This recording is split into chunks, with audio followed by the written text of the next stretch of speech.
to my channel. I've come on today to show you a few little bits and pieces that I've been making. The first is some 50p ATC coins. Now I've actually used a stamp set which has been in my stash for a little while and I've not actually used it before. So I'm going to use the hashtag on this video called Use Your Stamps, and it's Kate Fletcher, Cards by Kate Fletcher, who set up this little hashtag to show what we've been making with things that are in our stash that we haven't used for a long time, our stamps.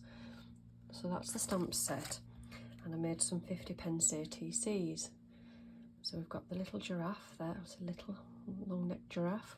He is looking at you. So I basically just stamped these, and then I used the, what was it? I think it was the salvage patina. I just sort of put a bit on my glass mat, sprayed a little bit of water, and then it made it look like a watercolour in the background.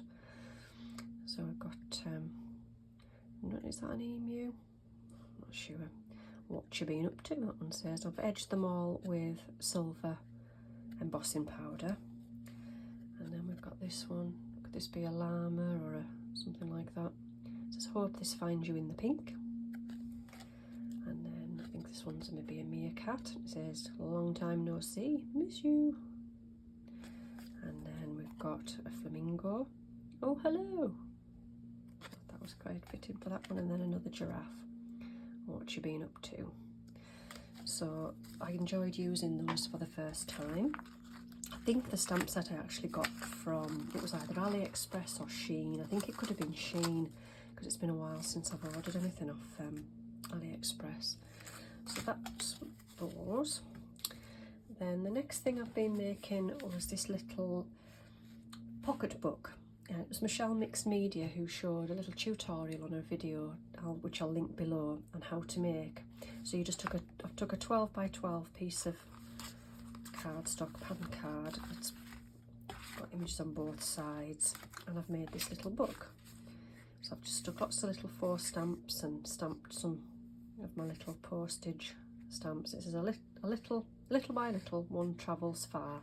So you open it like that, then like that, like that, and like that, and then we've got pockets all the way around. So if you want to know how to make this, as I say, I'll leave a link to Michelle's video down below and you can go across. Really easy to make, but lots and lots of fun. So I've just inked it with vintage photo, and so I've added stickers, and I just had lots of fun with that. And then you just fold it back up like that, and then I've used just some leftover seam binding. It wasn't long enough, so I've just tied a knot in it, but that sits at the back.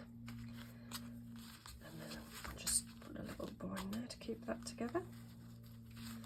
So that was that. The next thing was I watched Kazakins 1. She showed recently a video of a free digital kit by Victoria Designs. So I went along and I signed up and downloaded the free digital kit, and I followed the tutorial video, and it's by a lovely lady called Tina, and this was what I created. So it's very similar to what you'll have seen on Kay's video, but a few little differences. Instead of like Kay's version and Tina's version, there was a little I've got one inside, this sort of seal on the front, but I've gone with a magnetic opening on there, and I've stuck a butterfly to make that 3D on there, and just add a little bit of sparkle just on there. And then when you open it up, I didn't put a closure on there, I've just left that because they do sit together quite nicely. If you open that up there, got 3 pockets. And then this was another little kit that was free because I downloaded this one. I got this one free after that, so it was just like a little envelope, keep that in there. And then on this side, it was a great way of using different closures. I bought some magnets, different sized magnets to play with because the ones I had weren't strong enough. And then these sort of, I don't know what they call this closure, I've forgotten, but really great for trying to find the little fasteners, these split pin things that mine were too big. So you open that up there like that, and then you've got a pocket there, and then you've got some more pockets here as well. So this was great fun, really easy tutorial to follow, really enjoyed making that. So I'll leave a link to Victoria Designs down below if anyone's interested in going over and having a look at that. And then next thing was, I don't know if you can remember, a while ago I bought a album off Amy, All Things Crafty with Amy, on her Etsy, and I bought this beautiful album that opens out, and then you've got this little waterfall. It's just an album. I think you're supposed to put photographs in, but I'm not going to do that. But once I bought this and looked at how it was made, I knew I wanted to try and make my own version. So I did, and this is what I came up with. Again, it was just like a learning curve, learning lots of different techniques, again using magnets for the magnet closure. So I used a Stamperia paper pad called Italia des Arts, I don't think you pronounce that, don't quote me on that. But this is the album that I made, so using Amy's album as a guide and a template really for the size. But this was great fun. Struggled with the magnets. This was before I bought the different sized ones, so the small ones that I had for this part here, but it didn't hold it, so I bought some bigger magnets. So I've really gone overkill on the magnets there, so that's something to learn for next time. But you open it up here and I've got the waterfall. Gorgeous paper pad. It actually took 2 8x8 pads to actually create the full album, and then I put some glossy accents on that piece there just to make that shiny, and then this part opens out like that, and we've got 2 little pockets there, and then there's a pocket here, and then a pocket there as well.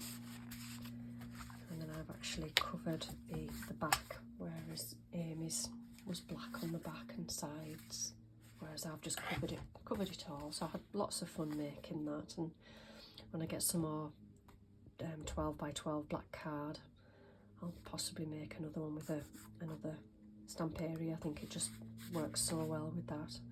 So that was that. And then lastly, I watched a while ago, but I had a little note to go back and watch it again, and it was one of Laura, Mrs. Stationery and Stuff's videos. She made an ATC holder. So I've made a few, and this one's probably my favourite. So I'll leave a link to Laura's video, you can go along to her video, she shows you how to make it. And it's just a little wallet to keep ATCs. Now at the moment this size for me only holds ATC coins or 50p coins. They fit in there really well. And then I've made a couple of little pockets on the front there. And then it's just full of lots of little pockets. You could put ephemera and all sorts in, but it doesn't actually hold the regular sized ATCs. It's a bit small for that. So I'm in the middle of trying to work out how to make it slightly bigger. So that was that one I made there, and then I made this little one which has just got ephemera in. So I've got some stamps, and there's a belly band on that one, a couple of pockets there, and some more little bits and pieces. But I had great fun making these because every time I made it, I just sort of made it up as I went along. There's a side pocket on that one, whereas I've put 2 in the back of that one. That one's got a belly band on there. So just using whatever paper I had really, and scraps, small pieces of card. This one, I found this. It's a great way of looking in my stash to see what I could use up. And a lot of the time, especially, I've got 2 massive boxes of ephemera, and there's that much in the boxes I forget what I've got. So I had a real good sort out of everything at the weekend and discovered this little picket fence. It's got lovely glitter to it. So this one's got a belly band. And again, I've just put 4 stamps and little tags and things in there. They fit really well. There is a pocket there. And then this one similar to a one I've sent out to Kim with our swap. This one hasn't got anything in it at the moment. And then lastly this one, butterfly one. Again, I've just stuck in some pieces of ephemera. So watching Laura's video, she did say that she watched Lyric Lover Crafts to get to work out how to make these little folders, and the lady on there actually made a bigger sized one. It was Laura that reduced the size down to this little ATC holder. So I went on to Lyric Lover Crafts, which I'll link down below as well, and this was the size of the ones that she originally made. So I've made a couple of these. So this one, I've just used a nice floral paper, and then inside I've just put a side pocket there, and there's a pocket in here to keep things in, another pocket there. So they were real great fun to make. And then lastly this one, I've used some of my coffee ephemera, just put lots of bits and pieces in there, a couple of pockets on there. So yeah, so that's what I've been making. Thank you for watching, and I'll leave a link to everything I've covered in the video down below. So thanks for watching, and I'll see you all again soon. Bye for now.